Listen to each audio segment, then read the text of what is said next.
Good afternoon.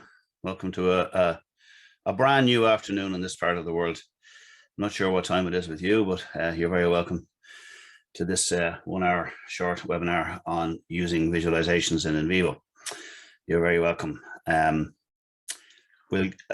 presume most of you are reasonably familiar with Zoom. A lot of people are now, but we will put up the PowerPoint that's used in this at the end. I do it at the end because if people join at different stages, they don't get to see the chat. So I'll upload it on the chat there just before we finish up, if anybody wants that. So you're very welcome to taking a look at how you might use visualizations in NVivo. I'll introduce myself and my colleague Simon. These are your hosts today. So my name is Ben Meehan. I'm a certified platinum NVivo trainer. I'm a full-time trainer. I'm certified by NVivo for 21 years now. This is what I do. All I do every day is work with researchers, and that falls into 3 domains: training, consulting, and supporting. So I'm joined today by Simon Taylor, who is the accounts director for the enterprise accounts in this region, and he's going to ride shotgun on the chat in case anybody wants to post any questions or make any comments during the session. Apart from being the enterprise director, he is also a very nice guy. So if you have any questions around licensing about the software or access, he's the man to ask. And if you have any questions around the usability of the software, the stuff we're going to talk about today, then you can ask me. And we have the 2 email addresses up there as well for you, so you can see it. The session is being recorded as well, so you'll get the usual link afterwards to access the recording if you want. Okay, so we have a very simple, straightforward agenda for you today. We're going to ask you just 3 very brief questions just to set a baseline for who we have in the group today. Just gives us an idea for the kind of users that you are, and whether you're newbies or whether you've used visualizations before, that kind of thing. Just helps us to tailor the presentation around anything that might come up there. And then we get straight into the business of looking at the visualizations in the software. We'll finish up then with a few, just flag it up to you, a few interesting up and coming events. And then if anybody has any questions at the end, we'll do a quick Q&A. But if you have questions that we don't get to today, because it's quite a packed agenda, we've got a lot of visualizations in NVivo. We want to get through as many as we can. If there are, then just take a note of those email addresses and we'll put them up at the end as well. And you can ping us an email at any time and we should be able to address anything that comes up. Okay, so we're going to start off with just 3 quick polls just to get us a baseline. So I launched the first one there, which is really just asking you about your experience with NVivo. So if you don't mind, that should be out there now. We'll just see how many newbies and how many experienced people we have in the group.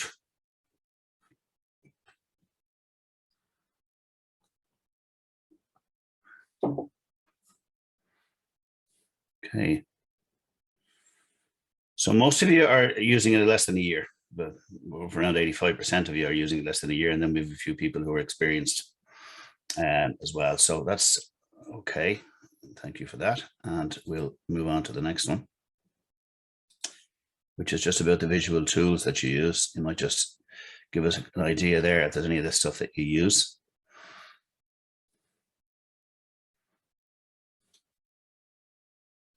A lot of you using Excel. Oh, 80% of you, more, nearly 90%. And then we have a lot of people use Word. About a third of you use NVivo.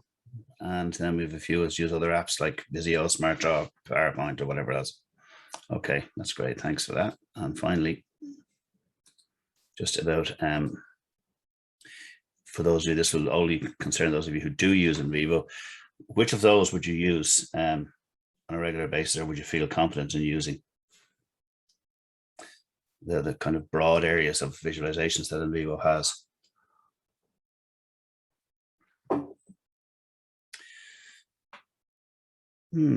Okay, about half, 45% of you on charts, which doesn't surprise me, but maps, yeah, because the maps are a little bit more knowledge required for those, and almost half of you that use maps. Then of course diagrams, tables, and other things. Okay. All right, so There's our 3 questions. We've just flashed through those. And just a quick reminder before I get into the software that there's a lot of data you can visualize in NVivo. There's a whole array of things you can work with: interviews, text, media, video, audio, images, notation software, referencing software, so Tavi, EndNote, Mendeley, RefWorks, social media, through the likes of Encapture. Excel works very seamlessly to and from Excel. Evernote and OneNote if you're using notation software. So a whole range of an array of different types of data that people work with in NVivo that will all end up being visualized in some form or other. The kind of traditional thinking about visualizations would often be, and it's not wrong, it's just I think it's not quite as linear as this, that you get your data, you do your analysis, and then you present your findings. And that's the kind of where the visualizations are often come in, will be when you're presenting the findings. But the first thing you'll learn about visualizations in NVivo is that there's a lot of them. And I suppose that the key point here would be that you can use visualizations to present findings, but you can also use them for analysis. And a lot of people, you can discover things about your data through visualizations that give you much richer insights, which you can then decide you want to display or you want to present to the world. But I wouldn't be thinking them exclusively as this is a nice thing I can put into my report. I'd be thinking more of them in terms of these are really useful tools for my analysis, and I can find out things that I didn't know. So we'll be looking at, we're going to get through as many of these as we can today. So this is the kind of, these are just some suggestions around the different tools and how they might fit with the kind of those traditional stages of background, analysis and then presenting findings. But it is a bit more iterative than that, because you can have the likes of a mind map. I might do that at the very start, even to design my interview schedule. I start thinking about the kind of broad areas or my initial codes when I've come back to my interviews. But I might do the same thing at the end to try and see what connections I'm seeing across and between my themes and present that. So mind maps, for example, can be used at any of these stages. We're just putting in some ideas there that might just get you thinking about what tools you might reach for at the different stages of that process. They're the different broad areas that NVivo has, and we're going to try and get almost all of those in today if we can, if we get time to show you at least some of those across all of those domains. So let's get down to work. So this is the newest version of released in March 2020, and the newest version of NVivo. So it's referred to as NVivo 2020, sometimes referred to as R1, and that's the one we're going to use today. But almost all of the visuals we're showing you today work equally well in older versions of 12. Some of them won't work on a Mac, but a lot of them will. But certainly they'll all work on the Windows version and in the older versions as well. There's nothing particularly new in anything I'm showing you today, and that's exclusive to this version. Now, the first thing I'm going to talk about is one that's commonly used. It's coding stripes. They're very useful. I'm just going to switch them off there so I can do this from scratch. They're very useful in giving you a visualization of what's going on in your interview in terms of coding, or looking in a code and seeing what's going on in terms of where else has that text gone? Because overlapping codes can sometimes mean overlapping concepts as well, another aid in analysis. So I'm going to switch on my coding stripes here. Now I have an array of options. I can do it for everything, but I probably get a bit too cluttered in there if I put everything on. I don't want the case codes running down the side, for example. By the way, today, as we go through these different visualizations, where there's an underlying assumption that you understand what cases and classifications are. They're a prerequisite from running many queries and indeed visualizations in NVivo. So if you don't know about cases and classifications, you might need to go and find out. There's lots of resources where you can do that, but the assumption today is that you get it with cases.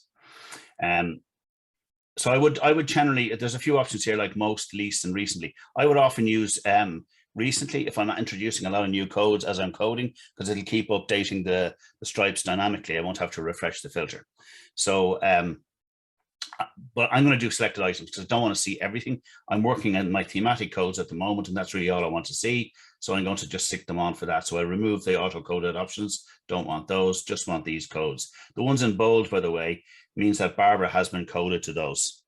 So if I stick on the stripes, I get this pane opens up on the right-hand side, and I can scroll down through it, and I can see these overlapping stripes anywhere I come across data. So you can see there's quite a lot of overlapping. If I click on any of the stripes here, if I click on the economy, anything that's coded to the economy will be highlighted in the color of the stripe, pink in this case. So I can pick out here very quickly and visually anywhere that Barbara talks about the economy. And that applies to all of these stripes. If I put on this one, or if I go to a yellow one, I'll see anywhere that's coded against that concept. You can also do this. You can have, this is the point of the workshop where everybody goes like this and they're looking at the stripes. You can also have them, they display vertically for convenience, that you can fit more in without having to scroll, but you can display them horizontally if you just click like that, but you will have more scrolling to do, but it does work. You can see them that way as well if you find that easier. So that's one way of looking at where Barbara was coded and linking it live to the text as you read. I may want to just get the big picture though. I just want to see, where did Barbara turn up? So I'm going to close this. Somebody drawing on my screen there. I'm going to close this, and I'm going to go into the Explore tab. I want to see just the big picture in a visual format. Where did Barbara go? What was she talking about? Without having to scroll through and pick out individual codes. So in the Explore tab here, I'm going to go to the queries area and I'm going to do a grouping wizard. This is a very convenient little way of just grouping things together and having a look at what Barbara. So I'm looking to see where Barbara's coded. There's other things I can look at. I'm going to see, I don't want every file in the database. I just want Barbara. So I'm going to just limit this, but I could put a group of people in here if I wanted to. And I'm telling it where to look. I don't want to see every possible matrix that Barbara ended up in. I just want to see my thematic codes. So let's see where she ended up here. I'll just remove the automatic coding again from here. So I just have these. And when I run this, I get the document, Barbara's document. I would have got this for each document had I put more than one in. And the little plus sign at the side indicates that there's a whole range of codes that I can see that Barbara went to, and the folders and subfolders. So natural environments, she's coded to landscape under the parent code of natural environments. But there's a connection map here, and that's the visual representation of where Barbara went. So I can see all the different things that Barbara talked about. And if I want to see what Barbara said about the natural environment, I can double click on that. And that's her words behind it. It'll take me straight down in and show me what Barbara said about the natural environment. So I can quickly see the pattern, and then I can drill down into it to see what might be behind it. So that's another way, kind of quick and easy. A lot of these visualizations are quick and easy to run. They won't kill you in terms of learning the steps. Obviously I'm going through them quite quickly here, but they wouldn't kill you. And there's lots of resources for showing you how to do this. You won't break anything. You can't do any damage here. You can have a bit of fun and play with your data. Okay, so another quick and dirty way of looking at where Barbara went would be just to do an explore diagram. You can do this with the code, you can do it with the transcripts. I'm just going to do it with Barbara. So in the Explore tab here, under diagrams, I'm going to do an explore diagram. And I get this one. Now it gives it to me for files and cases, but I have multi-person interviews. I have focus groups as well as one-to-ones or group interviews. So I'm going to multi-person interviews, I should say. I'm going to remove my files because I only want to see cases here or people. So I can see what code she was. If I want to just see the codes, the thematic codes, that's the thematic codes. If I want to just see the cases, then I can see Barbara's just gone to those different cases because we have several different types of cases in this example. So I can look at it both ways. Now, I can see here, if I just zoom this up a bit, that Barbara talks about ecosystems, or she talks about water quality. Who else talks about water quality? Well, if I change the focus to water quality, then it tells me who's talking about water quality. And again, I wouldn't want the files here because a file can contain multiple people. I want individual people, and a lot of people are talking about water quality. So you can use these just, again, these ones are all kind of quick and easy to run, and they just give you that bigger view of what's going on in your data. Can you save this group query, Andrea? Yes, you can. You can save the query and you can save the criteria, and it can just rerun it then as often as you want. I just didn't save it there. I just ran it on a one-off basis. Okay. Let's go down and take a look at some of our coding here. We have a code on the natural environment. And within that discussion, there's quite a few topic areas that are drawn under that broader. Just think of that like an axial code or a category that these other discussions pivot around. So if I take all of these, I might want to just look at the voice distribution across those. How animated were people? How much time do these different and many kind of contributions do people make across these elements of the natural environment? So another nice, easy one to run is I can right click here. And I'm going to show you a lot of stuff today on the right mouse, because you can't access all of these in the ribbon. But the right mouse is it's context sensitive. So when the software figures out what you're trying to do, it'll give you a range of options, not just for the thing you want, but other things that you might want to do as well. And I can learn that not only can I run a visualization on these, but I can run several different types, and I can play with them then and find out what they're telling me. So I will demonstrate a lot of stuff today on the right mouse, although the ribbon is useful as well. So I'm going to visualize a hierarchy chart of codes. I just want to see a visual representation of these codes. Now, I do see the numbers here, but sometimes seeing it visually gives me, either as a presentation tool or just for myself to be able to see, wow, I mean, water quality here seems to be dominating that discussion. And I can see the other areas, and relatively speaking, what extent. Now, I can find out what numbers are behind that, but I'm not really interested in absolute numbers. I'm interested in relativity. And relatively speaking, you can see where these all fit within the discussion. And there's a second option up here called a sunburst, which gives it to me in that format. And I can choose as well whether I want to see whether I want it to darken on the number of references, how many times something was said, or the number of interviews or files that are coded there. So I can choose between either of those. If I do it at the top level, I just did it for all the bottom level codes, but if I do this at the top level, if I visualize that, again, hierarchy chart of codes, it gives it to me in my tree map, but in the sunburst, I can see that the parent, but if I click into the parent, then I can drill down and see something similar here. And again, you can apply colors. There are some templates here that you can apply to any of these, which give you, there is some scope for customization, but if you're a customization head and you really like to do a lot more with your graphics than comes out of the box, you'll find that NVivo works very seamlessly both to and from Excel. So if I wanted to say dump this out to use it in Excel or manipulate it in Visio or SmartDraw, because those other apps, almost everything integrates with Excel. That's the common denominator. If I click on the summary tab here, the raw data that's comprising that visual is behind it. So if I right click there and I do export list, that will put that raw data straight into Excel, where I have lots of options if I want to do more with the visual representation or make it look in different formats and styles and colors and everything else. So you have a lot of options there with any of these, but certainly the raw data coming out of NVivo is exceptional. And then these are just choices about presentation. Okay, so that's just looking at just one type. Let's take a look at some others that you might want to explore when we're looking at the representation of these codes. So again, we're back in our visual here, and I'm interested to see a hierarchy chart of files coded to these. So where's my data coming from? Now, again, this is interesting because what it's telling me is this truly is a mixed method study, and we've mixed methods for data collection.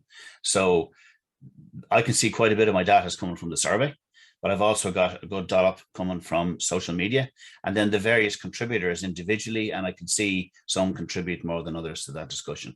And again, I have that in multiple formats, and again, I can darken that according to the number of references or the number of interviews. So I can see to what extent not only that the data was drawn, but the numbers of times that different people talked about it. It gives me that visual representation of it. So back here,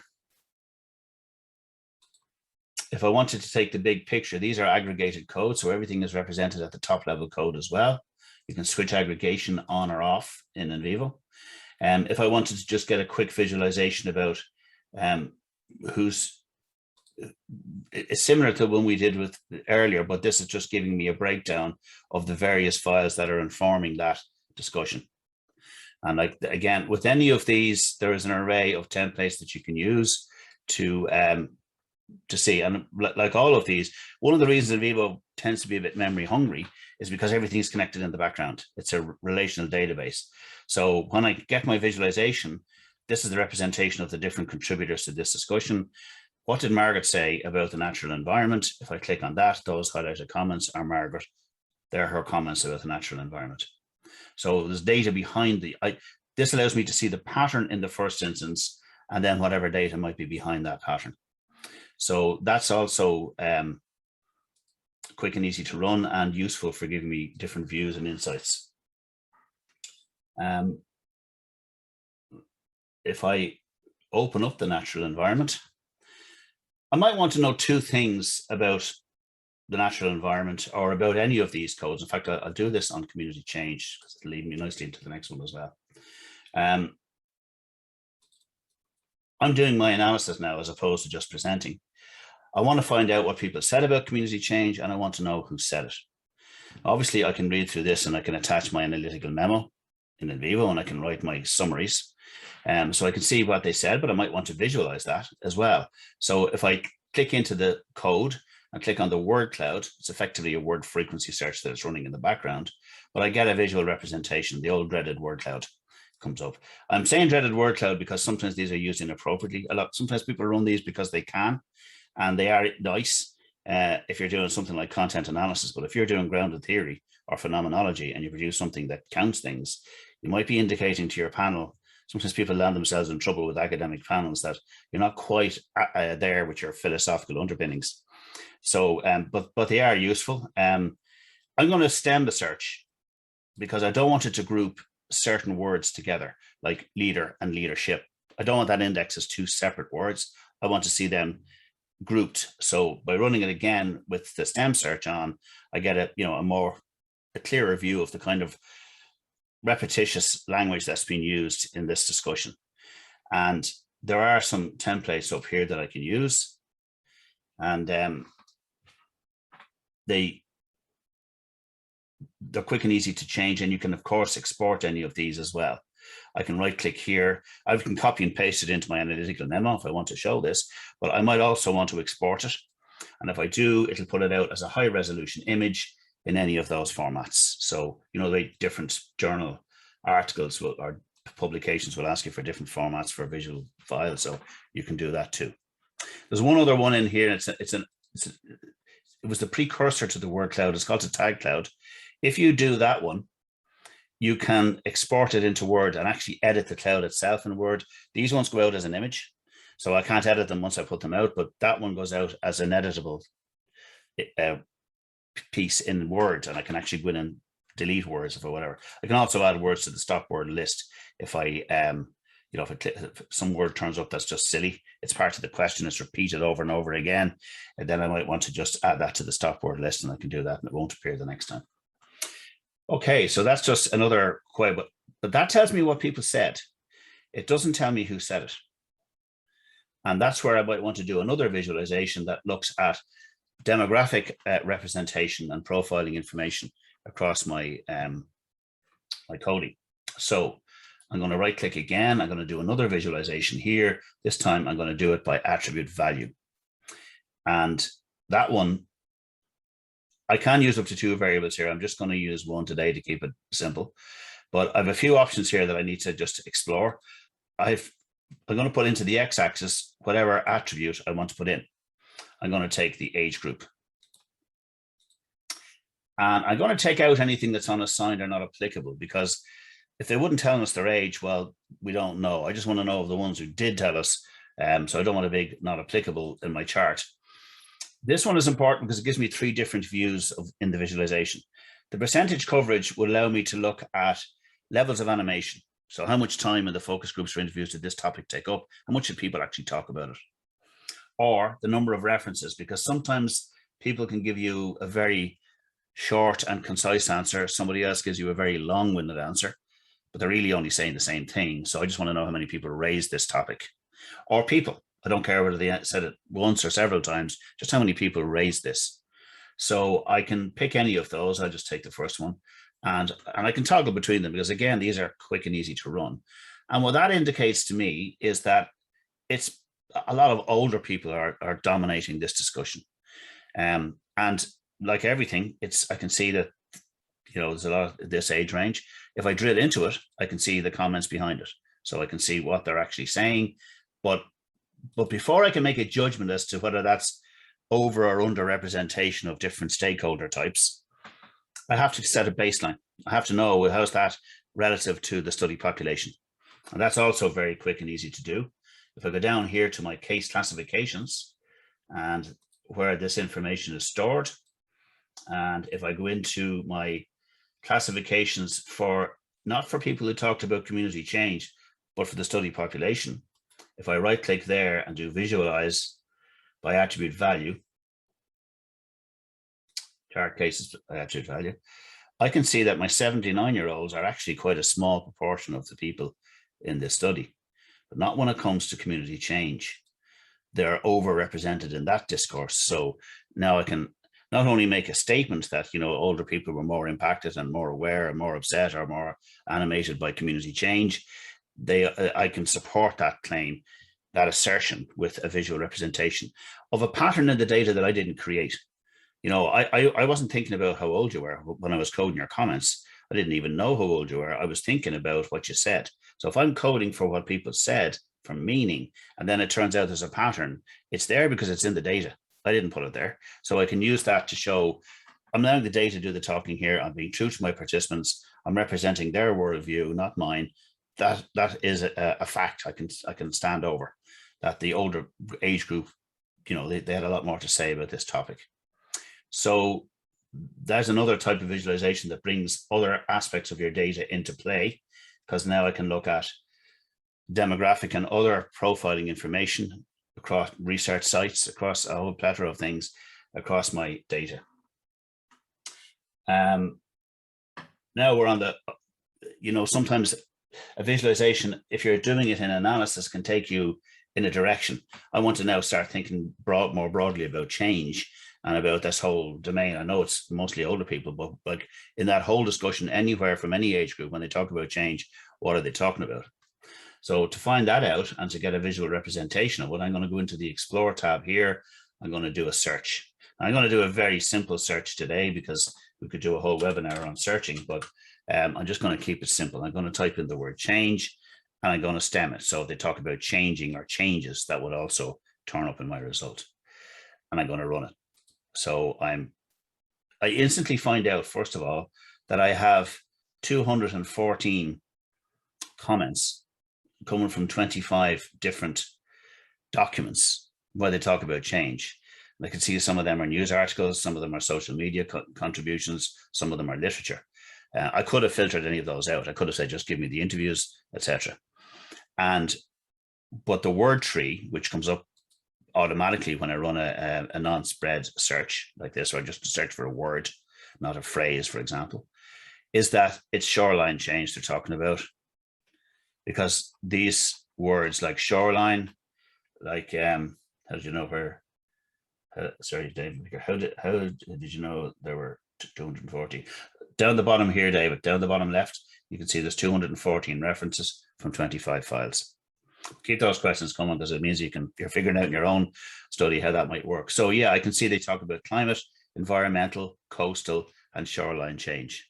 So I can look at patterns of language use over large data sets, which can be helpful for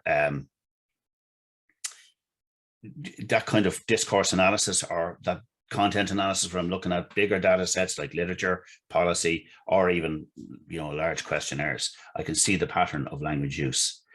So another visualization that can be useful there.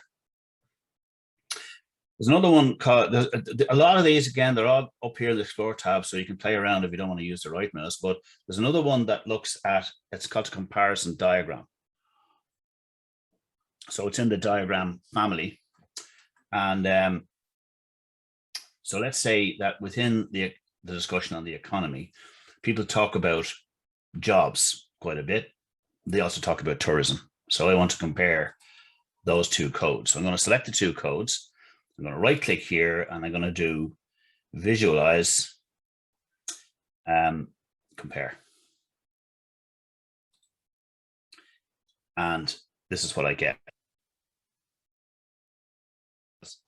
I get this for files and cases. I'm actually going to remove the files because I have multi-person interviews and just look at it for cases. People, in other words. So what that's telling me is that there isn't a lot of overlap. When people talk about jobs, they don't really think about it in the context of tourism, because all those guys on the left uniquely talked about jobs. Only those few in the middle talked about jobs and tourism. And this guy talked just about tourism. So there isn't that big overlap in people's thinking between jobs and tourism. These are all patterns I wouldn't see in a month of Sundays just reading through my codes or reading through my interviews. These are patterns that exist in the background. And that's why the visualizations are so useful. Let's try the same thing with fishing. I'm selecting the two codes. I'm going to visualize, again, quick and easy to run. I'm going to visualize this. I'm going to compare them. And I get a different picture here because there's a lot more overlap when people talk about jobs. They also talk about fishing. All those guys in the middle connected both. When they talk about jobs, also talk about fishing. The guys on the right are uniquely concerned about jobs. The guys on the right are uniquely concerned about fishing. But the ones in the middle, which is the vast majority of them, make that connection between. So when they think about jobs, they think about fishing jobs, not so much tourism jobs. So I'm finding things out about my data that I didn't know. It's the same with my pattern against the age range. These are things I wouldn't have necessarily known about my data. Okay, so another thing I might want to do is a cluster analysis. And they're useful because I can do, if I go back to my codes here, I can look at various types of clusters that are building up in the background that I mightn't be necessarily aware of. And I can look at it in terms of clusters of language use or clusters of coding. So I'm going to do it on the coding for the natural environment here. So I'm going to go back up to my Explore tab here, and I'm going to use the wizard, because if I do this by just the right mouse visualization, it'll automatically run it on the language use. But I'm not really interested in language use with primary data. I would if I was looking at newspaper articles or published journals, because they're edited, thought out, consciously made choices of words. But when people are being interviewed, they'll be inconsistent in the language that they use. They're talking from the top of the head, but they're coded for meaning. So we know the language will be inconsistent. Your participant will describe the same phenomenon in 10 different ways.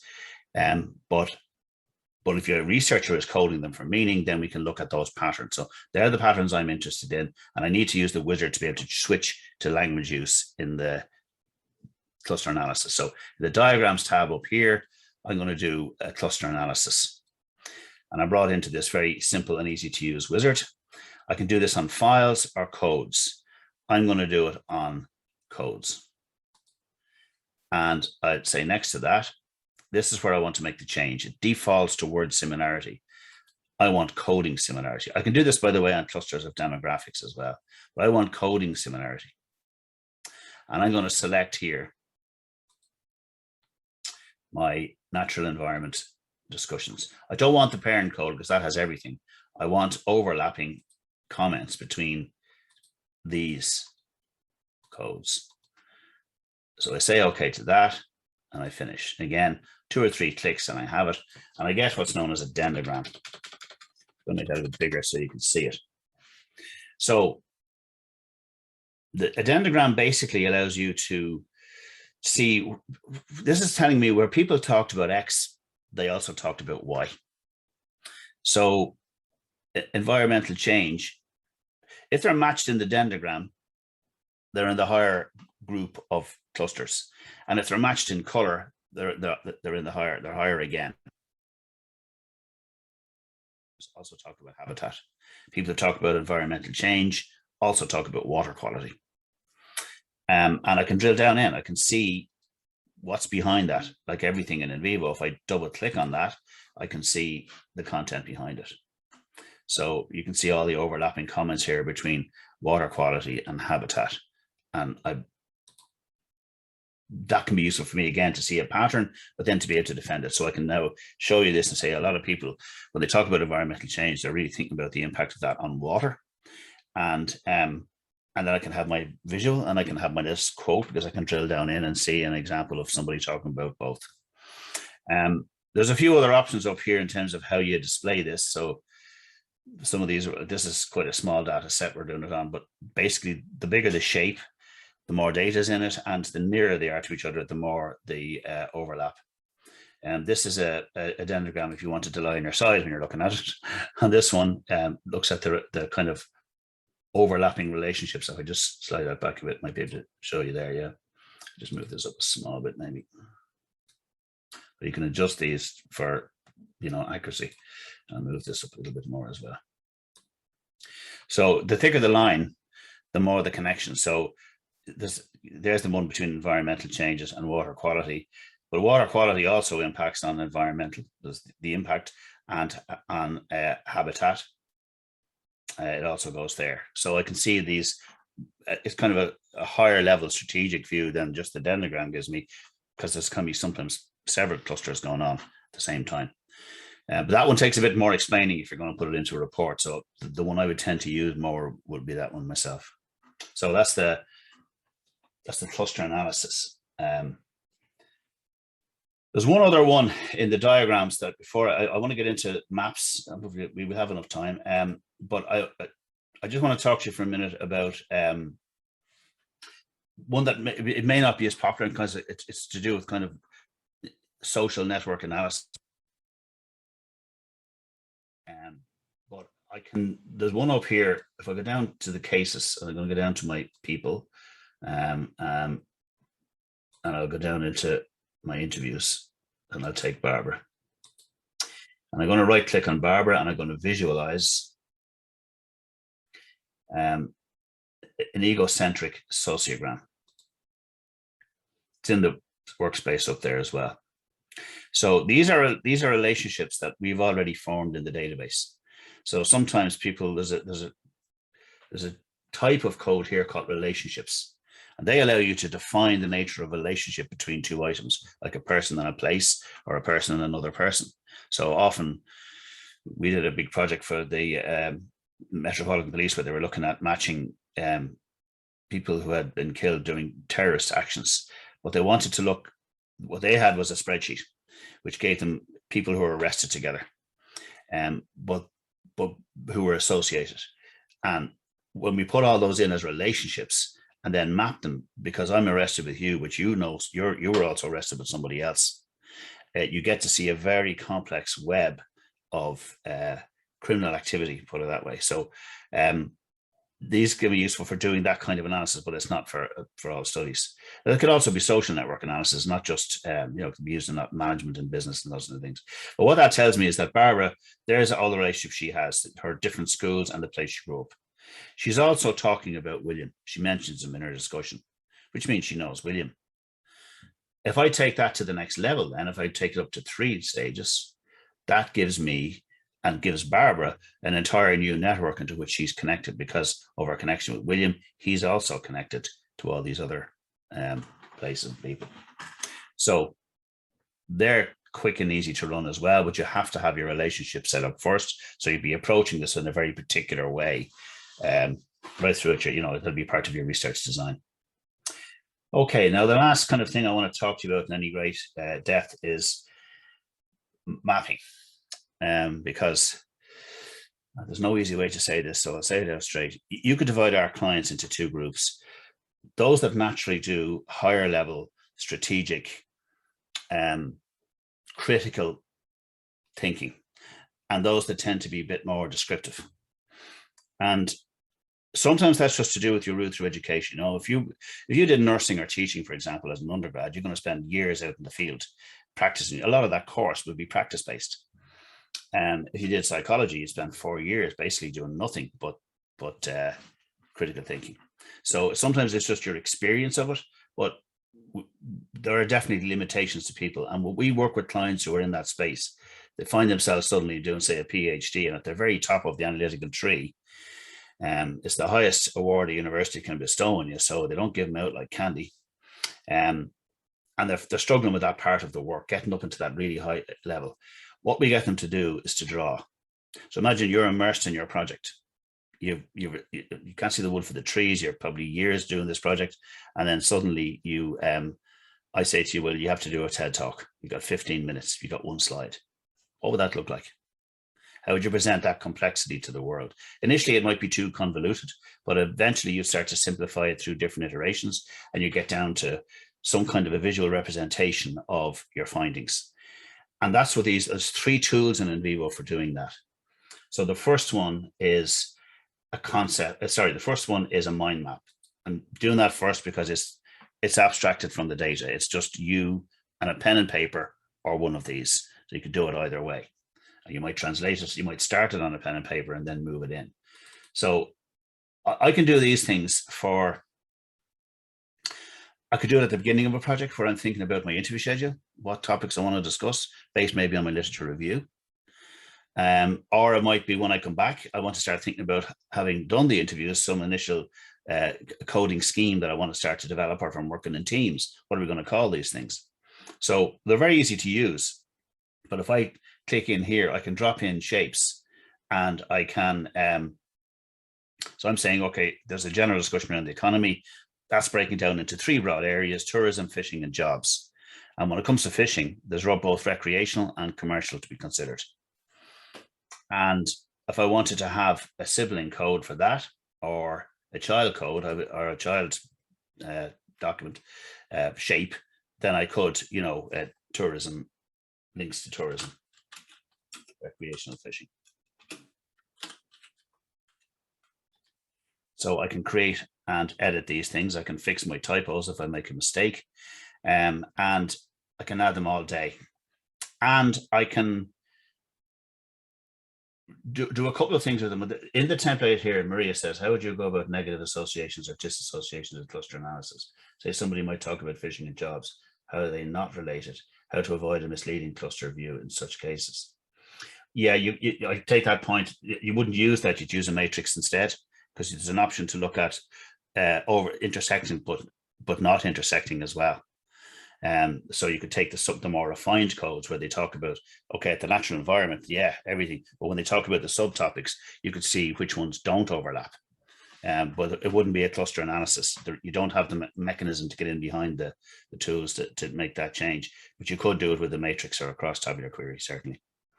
If that answers your question.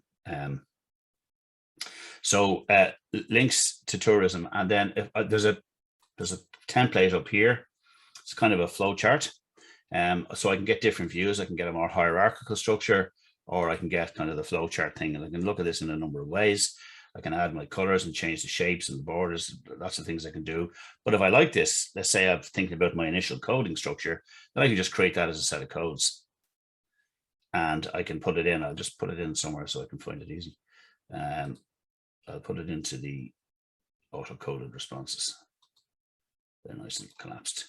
So if I go up now to my auto-coded responses, you'll see I now have my economy. It's empty. I haven't got anything in it, but it's converted that into a nice set of codes that I can start to work with.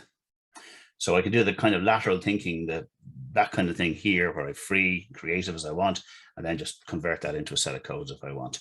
And I've stored another piece of history. It's another piece from my audit trail, which allows me to show that kind of representation.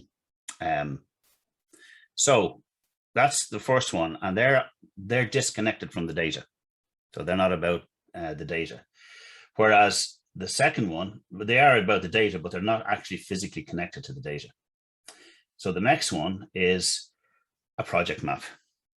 And that's the opposite. It's all about the data. So again, I can add things in here. If I go back to my codes, and I take, let's just take the natural environment. I don't have that in there already. Let's just take real estate management and community change. Let's actually take something that's connected. The sense of community. So if I drag that in, and then I take the 3 elements that I've identified about that, they'll connect up automatically because it knows there's a relationship there.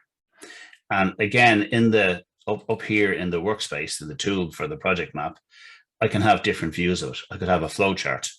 So I might do this for my methodology. I might want to show how I had,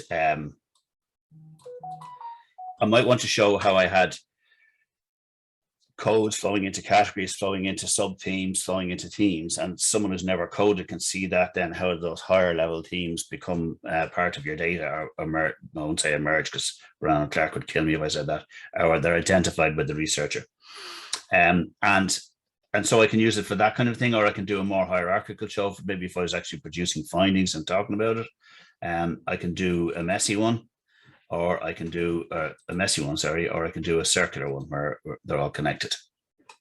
So, and the thing about these is that not only can I do this and drill down into them and see the content behind, I can also do this. I can say show associated items.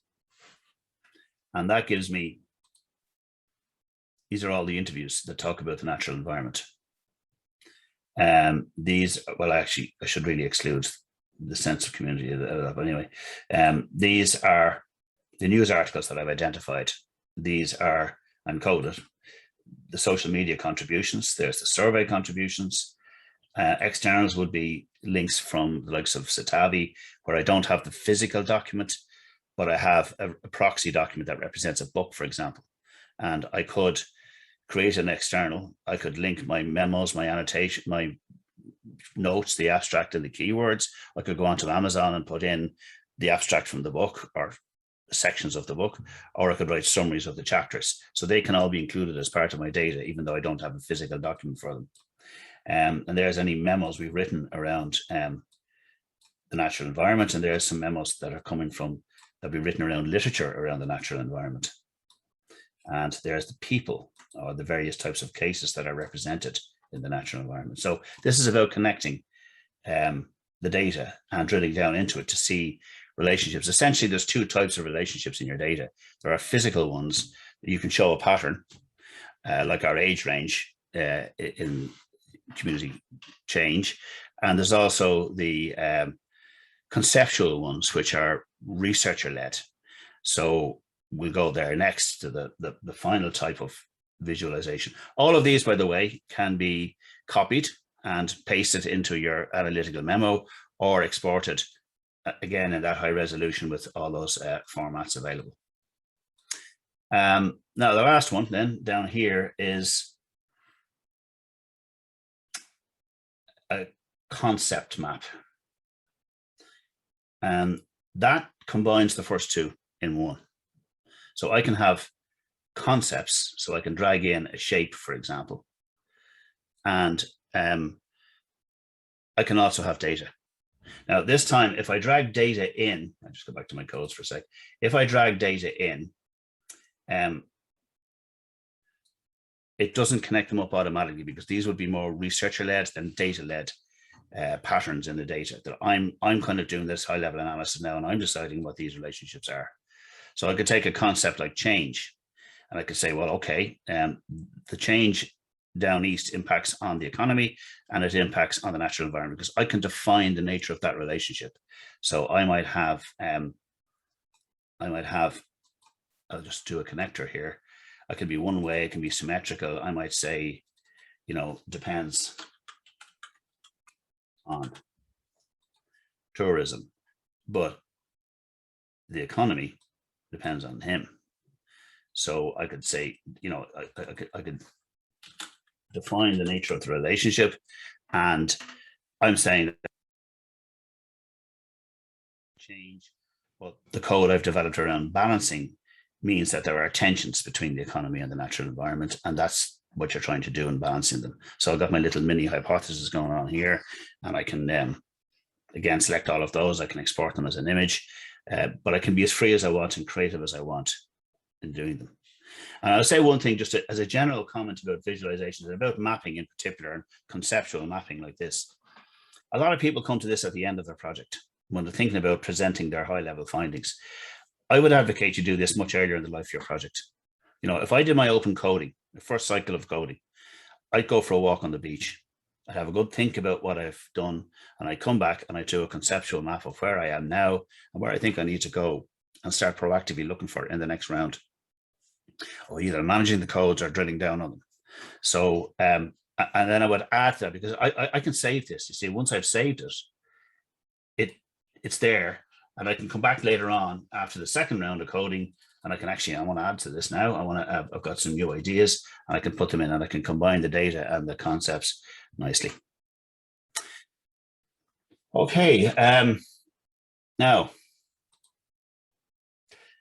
they're really kind of the visualizations I wanted to show you today, because they're all contained within out of the box in NVivo. But as I said, there are lots of raw data. There's things like a matrix, for example, which will also have visualizations built into it. So let's just say, I'll just do I think we probably have one here already. Let me just show you that one briefly. So let's take standard matrix. I'll make one.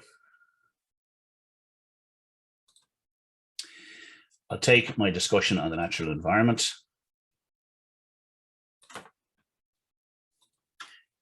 And I'm going to do a sentiment analysis of that. So I'm going to go up here to my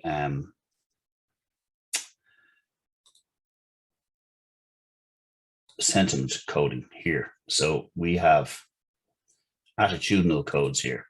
This is a very common mistake that happens here. It's referred to in a lot of the training courses as virus nodes. I'm going to just skip to this quite quickly, if you don't mind, because we are getting tight on time. But a virus node is where you it's breaking the rules of cataloging. So what often happens is I'm coding against these different themes, and sometimes they talk about community change in a positive way and sometimes in a negative way. And I want to know if they're being positive and negative about community change or about, you know, the economy. So I start to put positive and negative codes into all of these, and that would be a mistake, because that's a virus code. That's a code that's, you should never have the same code that means exactly the same thing in two different places. So I make one set of codes for my sentiment. I'll just do positive and negative just to keep this simple. And when I'm dragging a piece of text into the community change, I also drag it into the sentiment. And then I run it. I put them into a matrix against each other. So I only have to have one set of codes. And now I get the relationship between positivity and negativity across all of these domains. So I can see when people talk about landscape, it's largely positive. I can just put some shading in there. But when they talk about environmental impacts, it's largely negative. And the chart, the visual aspect, is here. So I can see, again, the visual representation of that. You can see that water quality dominates discussion, and people feel in equal measure positive and negative about it. But then other ones are clearly in one or other domain, and you can zoom these up and change them around.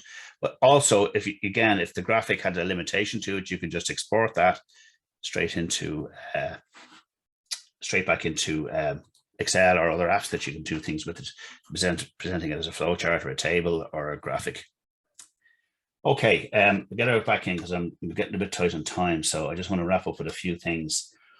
And as I said, if you have any questions, just stick them on there. We'll deal with them now. Or if you want to email us afterwards, we'll deal with them there as well. You can join, you're members of the community forum. So there's a Visual Insights Club there where you can join and have a chat online with your peers and with other NVivo experts and trainers, etc. And you can start a topic or reply and, you know, teach experience. There's the kind of big picture things, I suppose. If you take the process of research from collecting data, transcribing, managing, collaborating, and enhancing all the way through, and this is how NVivo supports all of those and the various services and aspects of NVivo. So you've got the transcription service, you've got the which you can do on a subscription or pay as you go. You've got the the actual software for Windows and Mac. You have Collaboration Cloud and Server for collaboration projects. If you're working with Server, though, it does mean you can work, a group of people can work dynamically on the same file, but they have to be within the same network. You'd use Collaboration Cloud if you were working outside of a network, say collaborating with people in other institutions. And of course, there's a whole pathway in terms of learning from certification, coaching, and indeed on-site workshops. So that's the relationship between NVivo. Now, there are lots of resources, both free and paid, to help you on your journey, whether it's visualizations or other aspects of the software that you want to learn. Jenny wants to know the recording. So Stacey Penna is here as well. Stacey looks after the network, and she will be sending out a link with the recording afterwards. I'm not sure exactly how quickly it might take. It takes a while for those things to render, but you'll get it in the near future. So you've got all those kind of free resources in the getting started part, and they're pretty good. And you've got the NVivo Academy, where you can go in and get paid certification courses online, face-to-face, and you can come all the way up to being an NVivo expert or trainer and get certified that way. I only collect interview data. Who said what? What typical demographic data have you found helpful to collect?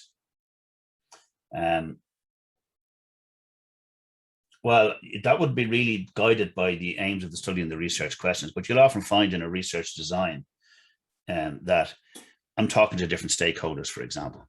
So I'm talking to doctors, nurses, and patients. So there, I need an attribute for that because I need to be able to make those comparisons. It's not necessarily everything you know about the case, but things that you want to compare across and between in your themes later on when you have them coded.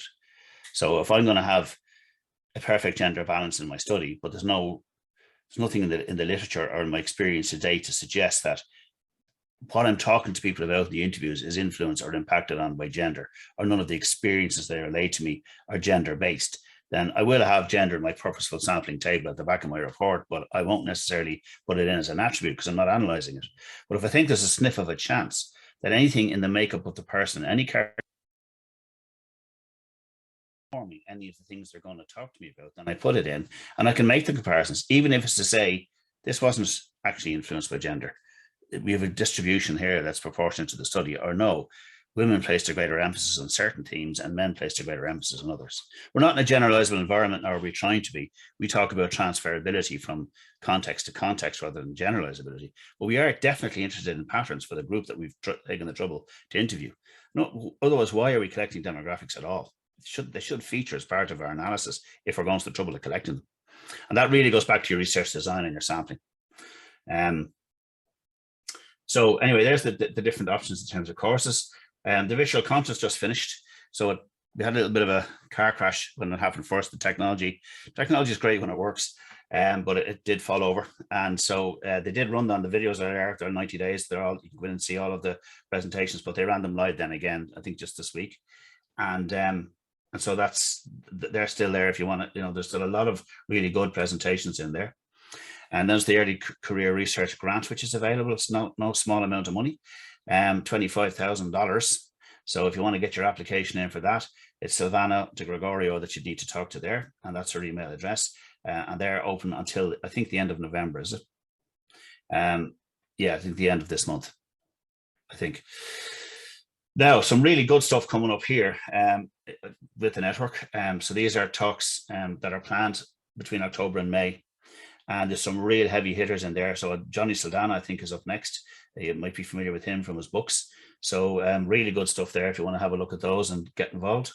I should put the PowerPoint up now because anyone who's here now will be able to see it. So we just do that quickly. Let me just do that. Sorry, webinars, visualizations. There we go. So I'm going to put that on the chat now. My computer.